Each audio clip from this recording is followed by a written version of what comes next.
Hello everyone, आप सब कैसे हैं। मुझे आशा है कि आप सब ठीक होंगे। तो आज की क्लास में वैद्युत विभव है, तो इस चैप्टर से संबंधित हम लोग बहुविकल्पीय प्रश्नों का अध्ययन करेंगे। तो चलिए वीडियो शुरू करते हैं। तो वीडियो शुरू करने से पहले हम आपसे निवेदन करेंगे कि आप हमारे चैनल को सब्सक्राइब और वीडियो को लाइक ज़रूर करें और हो सके तो इस वीडियो को ज़्यादा से ज़्यादा लोगों को शेयर करें। तो चलिए वीडियो शुरू करते हैं। तो यहाँ पे आपके सामने पहला क्वेश्चन है, वैद्युत विभव का मात्रक है। तो वैद्युत विभव का मात्रक की अगर हम बात करें बेटा, तो आपका एक फार्मूला आपने पढ़ा होगा चैप्टर 3 में,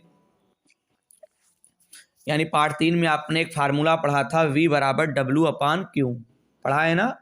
अब यहाँ पे देखिए W/ जब आप Q पढ़े थे तो यहाँ पे W का मतलब होता है कार्य और Q का मतलब होता है आवेश। हमें यहाँ पे V का मात्रक पता करना है। V का मतलब होता है बेटा वैद्युत विभव। तो यहाँ पे देखिएगा, अगर हम मात्रक की बात करें तो कार्य का मात्रक होता है जूल, कार हो ऊर्जा हो सबका मात्रक क्या बेटा होता है जूल होता है, तो जे लिख दिया। बटे का मतलब होता है प्रति का निशान, क्यों का मतलब होता है आवेश, तो आवेश का मात्रक बेटा क्या होता है कूलाम होता है। आई होप मेरी बात आप समझ रहे होंगे। देखिएगा, कार्य का मात्रक जूल हो गया, बटे का मतलब प्रति, आवेश का मात्रक कूलाम, तो जूल प्रति कूलाम हो जाएगा। यानी प्रश्न नंबर 1 का ऑप्शन नंबर आपका ए सही है। आई होप मेरी बात समझ चुके होंगे अच्छे से। चलिए आगे बढ़ते हैं। कहता है वैद्युत विभव का मात्रक है। देखिए क्वेश्चन को इन्होंने रिपीट किया है, बस थोड़ा सा आप समझने का प्रयास करेंगे। तो देखिए वैद्युत विभव का मात्रक है, तो आपका इसमें भी आपका ऑप्शन नंबर ए सही होगा। क्योंकि यहाँ पे देखिए जहाँ पे आपका जूल प्रति कूलाम, यानी यहाँ पे प्रति का निशान था, और यहाँ पे बेटा क्या है ऑप्शन नंबर ए में आपका प्रति आपका क्या है लिखा है, तो बात तो वही होगी ना।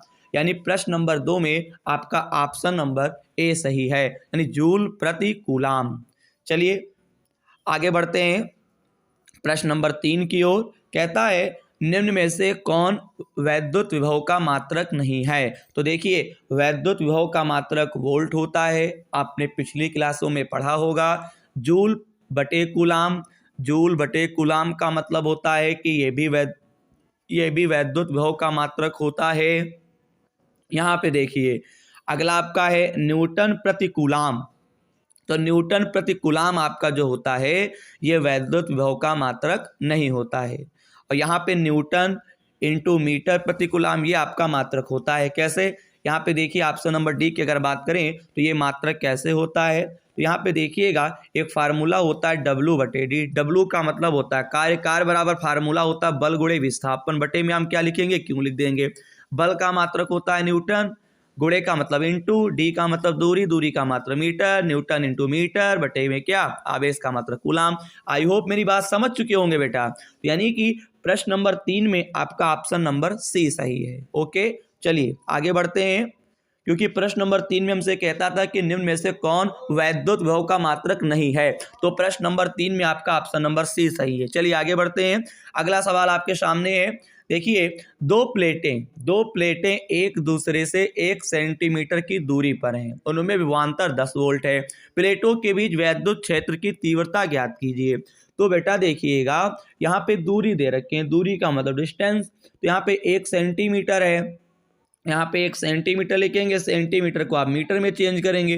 तो सेंटीमीटर जब भी होता है तो मीटर में चेंज करने के लिए 10⁻² से हम क्या कर देते हैं गुणा कर देते हैं, क्योंकि 1 मीटर में 100 सेंटीमीटर होते हैं। तो जब भी आपको सेंटीमीटर में दे रखा हो तो आप क्या करेंगे गुणे में 10⁻² लिख देंगे, आपका मीटर बन गया। मेरी बात आप समझ चुके होंगे। अब यहाँ पे इतना करने के बाद आगे देखिएगा बेटा, इतना जब आप समझ चुके हैं अब आगे देखिए विभवांतर दे रखे हैं 10 वोल्ट, हमें वैद्युत क्षेत्र की तीव्रता निकालना है E=? तो देखिए E बराबर एक फार्मूला आपने पढ़ा था इसी चैप्टर में, E बराबर V/D होता है। तो यहाँ पे देखिएगा अगर E बराबर आपका V/D फार्मूला होता है प्यारे बच्चों, तो V के स्थान पे हम लिख देंगे 10 और यहाँ पे d का मतलब होता है आपका 10 की 1 गुणे 10 की घात -2। अभी 10 की घात -2 को आप ऊपर ले जाएंगे, 1 का तो कोई फर्क पड़ेगा नहीं। 10 की घात -2 को जब आप ऊपर ले जाएंगे तो बेटा आपका काहे का हो गया, प्लस का हो गया। 10 की घात 2 का मतलब होता है 100, यहाँ पे 3 जीरो हो गए, 100 धवाम आपका हो जाएगा 1000, यानी इसका जो आंसर होगा वो आपका आ जाएगा 1000 न्यूटन प्रति कूलाम, क्योंकि वैद्युत क्षेत्र की तीव्रता का मात्रक न्यूटन प्रति कूलाम होता है। यानी प्रश्न नंबर 4 का ऑप्शन नंबर सी सही है। ओके, चलिए आगे बढ़ते हैं प्रश्न नंबर 5 की ओर। कहता है एक इलेक्ट्रॉन